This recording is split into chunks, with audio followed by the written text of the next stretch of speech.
ကျွန်တော်ဒီနေ့အားလုံးပဲမင်္ဂလာပါကျွန်တော်တို့ Universal Money Channel ကနေကျွန်တော်တို့စီကိုပြန်လည်ကြိုဆိုလိုက်ပါတယ်ကျွန်တော်တို့ဒီ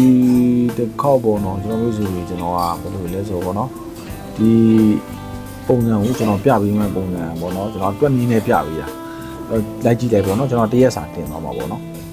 ကျွန်တော်မျိုးစီတွေကျွန်တော်တို့အခုလိုပေါ့နော်ကျွန်တော်တို့က991ပေါ့နော်3လုံးပေါင်းချင်းကကျွန်တော်မျိုးစီတွေ9ရတယ်ပေါ့နော်အဲ့3လုံးပေါင်းချင်း9ရတာကကျွန်တော်တို့ဒီ44ခွန်ပေါ့နော်3လုံးပေါင်းချင်းရတယ်9ဖြစ်ပါတယ်ထပ်မှန်ပြီးတော့ကျွန်တော်တို့ကဒီ493ပေါ့နော်ဒီ493ပေါင်းချင်းကကျွန်တော်တို့က6ရတယ်အဲ့3လုံးပေါင်းချင်း6ရတာကကျွန်တော်တို့3ရရဲ့2ရဲ့4ရဲ့ပေါ့နော်ပေါင်းချင်းရတယ်6ရတယ်ပေါ့ဗျာနောက်တစ်ခုဆက်ကြည့်လို့ဆို164ပေါ့နော်3လုံးပေါင်းချင်းကိုကျွန်တော်တို့က1ရတယ်အဲ့လို3လုံးပေါင်းချင်း1ရတာကခွန်နဲ့ပေါ့နော်3လုံးပေါင်းချင်းကလည်းကျွန်တော်တို့ကျွန်တော်တို့က1ရတာဖြစ်ပါတယ်အဲ့တော့ကျွန်တော်ရဲ့ဒီ12နာရီခဏကျွန်တော်ထိတ်စီရ2ထိတ်ဖြစ်ပါတယ်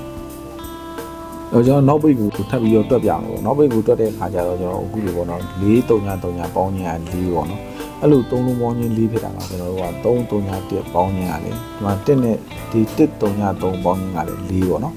အဲ့တော့နောက်တစ်ပိတ်ဆက်ကြည့်မယ်ဆိုရင်3ရဲ့8ရဲ့3ရဲ့ပေါင်း8ရတယ်အဲ့ဒီ3လုံးပေါင်းချင်း8ရတာက335ပေါ့နော်3လုံးပေါင်းချင်းကလည်း8ဖြစ်သွားတယ်အဲ့တော့ကျွန်တော်နောက်တစ်ပြင်ထပ်ကြည့်မယ်ဆိုရင်1ရဲ့ခွန်ရဲ့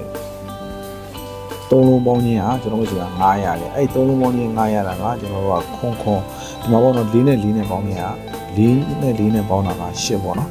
အဲ့တော့ကျွန်တော်တို့က9ဖြစ်ချင်တာမို့လို့ခွန်ထည့်လိုက်တယ်ပေါ့အဲ့တော့ကျွန်တော်ရဲ့ဒီ12နာရီ main on ကကျွန်တော်က2ခွန်တစ်ခွက်ထဲပေါ့နော်အဲ့ main on က2ခွန်ပေါ့နော်အဲ့တော့ကျွန်တော်ကဒီ2ခွန်ပေါ့ဗျာအဲ့2ခွန်ကိုကျွန်တော်ကဒီ2ရဲ့ပါဝါခွန်ပေါ့နော်ဒီ2ခွန်6လေးစီကိုကျွန်တော်ခွေလိုက်တာပေါ့နော်အဲ့တော့ကျွန်တော်တွက်နေအဲ့တော့ဒါကျွန်တော်12နာရီဒီနေ့ဟိုဒါမျိုးစီကိုတွက်ပြတာပေါ့နော်အဲ့တော့ကျွန်တော်နေကင်းကျွန်တော်ဒီနေ့က4နာရီပဲကိုထပ်မှန်ပြီးကြည့်ရှုမယ်ပေါ့နော်အော်ဒီညနေခင်း4နာရီပဲကိုကျွန်တော်ထပ်ပြီးတော့တွက်မယ်ဆိုလို့ရှိရင်ပေါ့နော်ကျွန်တော်ကဒီခွန်4ပေါ့နော်3လုံးပေါင်းရင်ကျွန်တော်တို့က9ရတယ်ပေါ့နော်အဲ့တော့ဒီ3လုံးပေါင်းချင်းနဲ့9ပေါ့နော်ဒီ3လုံးပေါင်းချင်းကကျွန်တော်တို့က4ဖြစ်တာမဟုတ်ဘူးဒီ3လုံးပေါင်းချင်းကလည်း4ပေါ့နော်အဲ့ဒီ3လုံးပေါင်းချင်းက2ဖြစ်တာမဟုတ်ဘူးကျွန်တော်ကဒီ3လုံးပေါင်းချင်းလည်း2ဖြစ်ပါတယ်အဲ့ဒီ3လုံးပေါင်းချင်း2ဖြစ်အောင်ကျွန်တော်ဒီမှာ1နဲ့4နဲ့ရှိတယ်ပေါ့နော်2ဖြစ်ရှင်တာမဟုတ်လို့ကျွန်တော်ခွန်ထည့်လိုက်ဒါကြောင့်မို့လို့ကျွန်တော်ခွန်ထိတ်ပေါ့ဗျာအဲ့ဒီနောက်တစ်ပင်ကိုကျွန်တော်တို့ကကြည့်မယ်ဆိုလို့ရှင်ပေါ့နော်ကျွန်တော်တို့ကဒီနောက်တစ်ခုကျွန်တော်ကကြည့်လို့ရှင်ပေါ့နော်ဒါထိတ်စီးကိုနောက်တစ်နည်းနဲ့ထပ်တော့တာပေါ့381တယ်နော်ကျွန်တော်ဒီ3လုံးပေါင်းချင်းက9ပေါ့နော်ဒီ3လုံးပေါင်းချင်းလည်း9ပေါ့နော်အဲ363ဒီ3လုံးပေါင်းချင်းကလည်း9ဒီ3လုံးပေါင်းချင်းလည်း9ပေါ့နော်ဒီ3လုံးပေါင်းချင်းကကျွန်တော်တို့စဉ်းစား9ရတာမဟုတ်ဘူးဒီ3လုံးပေါင်းချင်းလည်း9ဖြစ်အောင်ကျွန်တော်တို့ကဒီမှာ9ထည့်လိုက်တယ်6နဲ့4နဲ့ပေါင်းချင်းဒီ3ရပေါ့နော်9ထည့်လိုက်တယ်ဒါကြောင့်မို့ကျွန်တော်ရဲ့ဒီ12နာရီခဏမှာပေါ့4နဲ့4နာရီခဏမှာထိတ်စီရ2မျိုးဖြစ်နေပေါ့နော်အဲ့တော့ကျွန်တော်က9ထိတ်ရ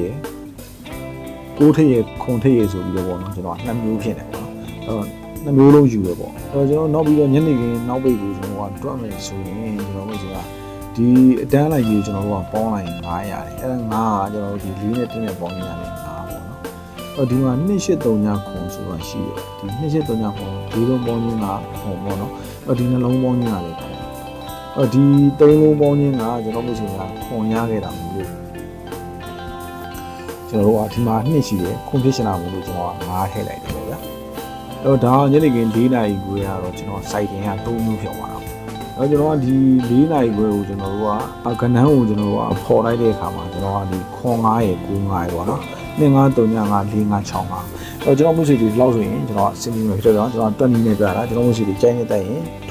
ထိုးပေါ့နော်အဲ့တော့ကျွန်တော်ကတော့ဒါတွက်နီးနဲ့ပြတာဖြစ်တဲ့ကြောင့်မျိုးစီတွေနဲ့ကျိုင်းနေတက်ရင်ထိုးလို့ရတယ်အားလုံးကိုကျေးဇူးတင်ပါတယ်